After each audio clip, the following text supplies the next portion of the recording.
नमस्कार सभी को। आज हम पढ़ने जा रहे हैं, विषय है हमारा चित्र वर्णनम के अर्थात कैसे चित्र को देखकर वाक्य निर्माण किए जाएं। यह कक्षा 6 से लेकर 10वीं तक के सभी विद्यार्थियों को जानना आवश्यक है, क्योंकि सभी की परीक्षा में एक चित्र आ जाता है। कुछ मंजूषा दी गई होती है जिसकी सहायता से हमें वाक्य बनाते हुए चित्र का वर्णन करना होता है। तो मंजूषा दी गई हो या नहीं दी गई हो, बहुत ही साधारण रूप से हम यहाँ पर कुछ ऐसे वाक्य बनाएंगे जो हम किसी भी चित्र के विषय में बना सकते हैं और हम व्याकरण की दृष्टि से हमारे वो वाक्य शुद्ध होंगे और हमें पूर्ण नंबर की प्राप्ति होगी। तो इसीलिए इस वीडियो के माध्यम से हम छोटे छोटे वाक्यों के द्वारा चित्र वर्णन को समझेंगे। तो देखिए, यहाँ पर एक चित्र दिया गया है। तो चित्र वर्णन में सबसे पहले हमें क्या करना है, हमें सबसे पहले देखना है कि चित्र कहाँ का है। मंजूषा भी देखने से पहले हमें चित्र को ध्यान से देखना होता है कि चित्र कहाँ का है। अब जो भी चित्र है उसमें प्रत्येक चीज जो हमें दिखाई दे रही है उनकी हमें पहचान करनी है।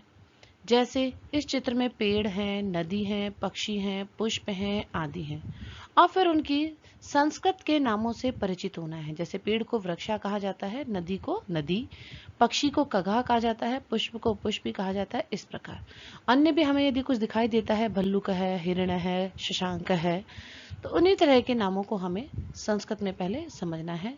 जैसे कच्छप भी हमें यहाँ दिखाई दे रहा है।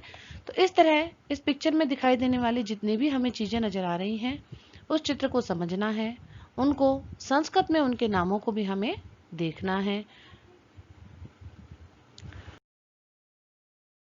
फिर चित्र का वर्णन कैसे करना है, तो इस चित्र के वर्णन के लिए हम इदम चित्रम अस्ति, इस प्रकार कुछ वाक्य याद रख लेंगे। अस्मिन् चित्रे अस्ति या सन्ति, अस्मिन् चित्रे अस्ति या सन्ति, इसी प्रकार करके हम वाक्य बनाएंगे। तो हम इदम चित्रम अस्ति में यह चित्र किसका है वो लिखेंगे, और अस्मिन् चित्रे अस्ति या सन्ति, यदि इस चित्र में हम किसी एक चीज को देख रहे हैं और उसकी बात कर रहे हैं तो हम अस्ति लिखेंगे, और यदि हम अनेक चीजों के बारे में इसमें लिखने जा रहे हैं तो हम उसके बारे में सन्ति लिखेंगे। तो इस प्रकार इन साधारण 2-3 शब्दों के द्वारा हमारे वाक्य तैयार हो जाएंगे जिसका हमें वर्णन करना है। तो हम बात कर रहे हैं उसी चित्र की जिस चित्र को अभी हमने देखा था। उस चित्र में हमने देखा यह चित्र किसका है, तो हमें समझ में आया ये वन का है। तो उसके लिए हम लिखेंगे वनश्य, क्योंकि षष्ठी विभक्ति एक वचन में चित्र वन का है। यहाँ हमें वृक्ष दिखाई दे रहे हैं, वो अनेक हैं तो उन्हें हम कहते हैं वृक्षाः। एक नदी बह रही है तो वह नदी है, स्त्रीलिंग एक वचन। पक्षी अनेक हैं इसलिए हम उनके बारे में लिखेंगे खगाः, और अनेक ही पुष्प दिखाई दे रहे हैं इसलिए नपुंसकलिंग बहुवचन में पुष्पाणि। इस प्रकार हम शब्दों से परिचित हो जाएंगे कि यह पिक्चर में हमें, इस चित्र में हमें क्या क्या दिखाई दे रहा है। अब इसको हम वाक्य में प्रयोग करते हैं। देखिए, हमने कहा कि हमारे 5 वाक्य होंगे। इदम चित्रम, अस्मिन् चित्रे अस्ति या सन्ति, अस्मिन् चित्रे अस्ति या सन्ति करके हमारे ये 5 वाक्य हैं। इन 5 वाक्यों को हम दिखाई देने वाली चीजों के साथ में भरेंगे। जैसे इदम चित्रम वनस्य अस्ति, यह चित्र वन का है, क्योंकि इस चित्र हमें जंगल का दिखाई दे रहा है, वन का दिखाई दे रहा है, तो वनस्य अस्ति। अस्मिन् चित्रे हमें अनेक वृक्ष दिखाई दे रहे हैं, तो वृक्षाः सन्ति। यहाँ अस्ति न लग के सन्ति लगेगा क्योंकि अनेक है, बहुवचन है इसीलिए। अस्मिन् चित्रे नदी अस्ति, क्योंकि एक नदी बह रही है तो उसके लिए हम अस्ति का प्रयोग करते हुए बताएंगे कि इस चित्र में नदी है। अस्मिन् चित्रे खगाः सन्ति, क्योंकि इसमें बहुत सारे पक्षी हैं तो अनेक के लिए सन्ति क्रिया का प्रयोग, सन्ति खगाः सन्ति। अस्मिन् चित्रे पुष्पाणि सन्ति, इसी प्रकार पुष्पाणि का प्रयोग। तो हमें यहाँ किसी मंजूषा की सहायता लेने की आवश्यकता भी नहीं रही, और हमने केवल चित्र को देखकर और उनमें दिखाई देने वाले चित्रों का अस्ति और सन्ति और अस्मिन् चित्रे इदम चित्रम यह लगाते हुए प्रयोग किया, तो हमारा चित्र वर्णन पूर्ण हुआ। हम कुछ और उदाहरण देख लेते हैं। जैसे मान लीजिए हमारे सामने अब ये एक अन्य चित्र है जो कि एक कक्षा का चित्र है। हम इसके विषय में सबसे पहले जानेंगे। तो हमारा पहला प्रश्न है, यह किसका चित्र है? तो हमारा उत्तर है कक्षायाः, यह कक्षा का चित्र है। अब हमें कक्षा में जो जो दिखाई दे रहा है उसे हम देखेंगे। हमें यहाँ पर एक अध्यापिका पढ़ा रही हैं तो हम वो देख लेंगे अध्यापिका। अनेक बच्चे हैं, बालक और बालिकाएं, जिन्हें हम विद्यालय में कहते हैं छात्र, तो वो अनेक हैं तो यहाँ छात्रा है। यहाँ सामने हमें श्यामपट्ट दिखाई दे रहा है तो श्यामपट्ट है। छात्र अनेक कुर्सियों पर बैठे हैं तो आसनदाहा बोला जाता है कुर्सियों को, और वो अनेक है इसलिए आसनदाहा। अब हमारे वही 5 वाक्य हैं जिनमें हमें केवल और केवल उन शब्दों को अस्ति और संति के साथ डालना है जो हमें एक वचन या बहुवचन में इस चित्र में दिखाई दे रहे हैं। तो इस चित्र में हमें कक्षा का चित्र है और अनेक कुर्सियां हैं, अध्यापिका है, एक छात्र हैं, तो इन्हें हम कैसे डालेंगे? इदम चित्रम कक्षायाः अस्ति, यह चित्र कक्षा का है। अस्मिन् चित्रे अध्यापिका अस्ति, क्योंकि एक अध्यापिका है इसलिए अस्मिन् चित्रे अध्यापिका अस्ति। अब है अस्मिन् चित्रे छात्राः सन्ति, क्योंकि अनेक छात्र हैं तो छात्राः सन्ति। अस्मिन् चित्रे श्यामपट्टः अस्ति, क्योंकि एक श्यामपट्ट है तो अस्मिन् चित्रे श्यामपट्टः अस्ति। अस्मिन् चित्रे आसन्दाः सन्ति, इस चित्र पर कुर्सियां हैं तो आसन्दाः सन्ति। इस प्रकार यहाँ पर हम अस्ति सन्ति का प्रयोग करते हुए फिर से एक चित्र का वर्णन बहुत ही आसानी से कर रहे हैं, जिसमें हमें किसी प्रकार की कोई समस्या का अनुभव नहीं होगा। एक अन्य चित्र है हमारे सामने, यह विद्यालय का चित्र है। तो पहला प्रश्न हमारा अपने मन से यही है कि यह किसका चित्र है? तो विद्यालय का चित्र है। विद्यालय हमारा पुल्लिंग है, जैसे कक्षा स्त्रीलिंग था तो हमने षष्ठी विभक्ति एक वचन लगाया था कक्षायाः। अब विद्यालय पुल्लिंग है तो किसका उत्तर मिलेगा? विद्यालय का। तो विद्यालय की षष्ठी विभक्ति एक वचन विद्यालयस्य।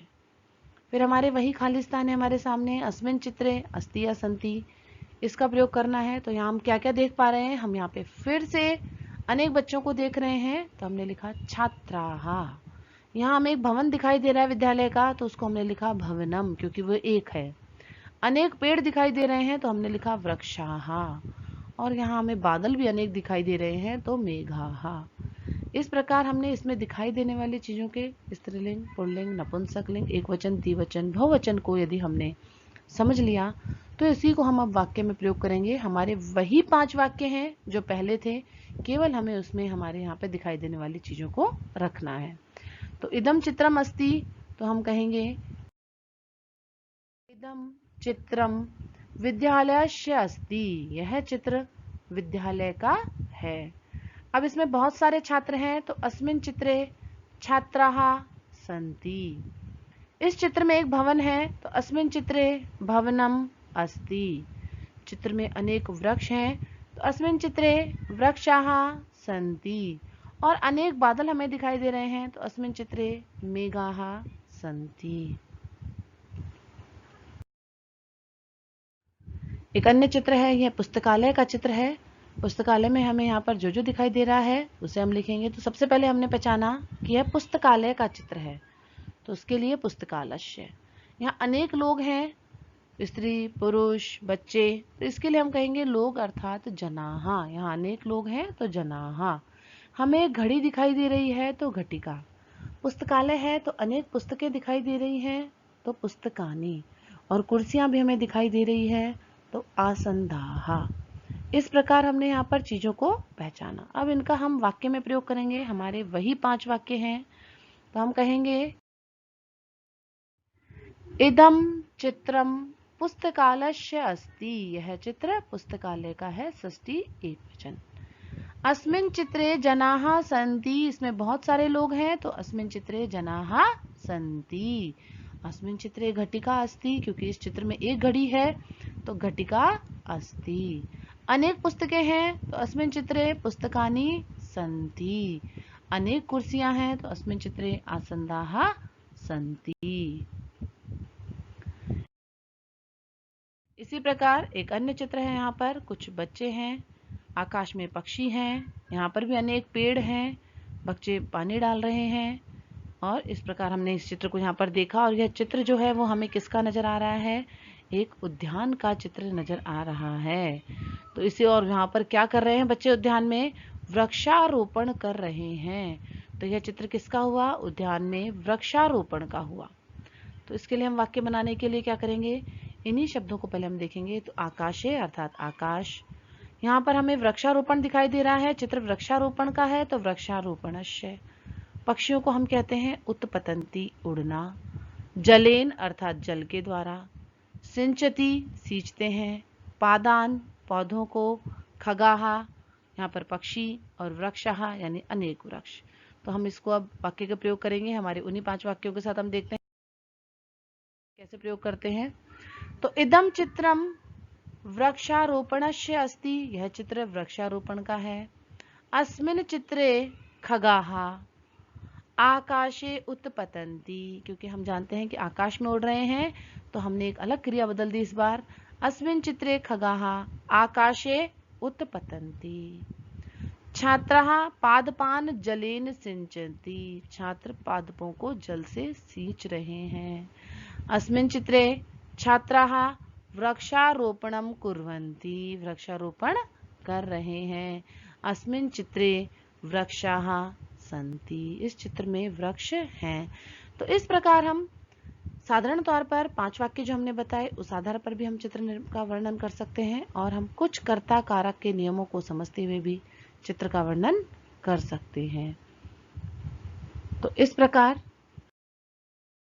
हमारा यह पाठ चित्र वर्णन यहाँ समाप्त होता है। इसमें हमने देखा कि हम किस प्रकार 5 वाक्यों से एकदम शुद्ध, जो व्याकरण की दृष्टि से हमारे गलत नहीं होगा, ऐसे हम 5 वाक्यों के द्वारा चित्र वर्णन कर सकते हैं, और कर्ता कारक के द्वारा क्रिया कर्म इनके नियमों के आधार पर छोटे छोटे वाक्य बनाकर भी हम चित्र वर्णन कर सकते हैं।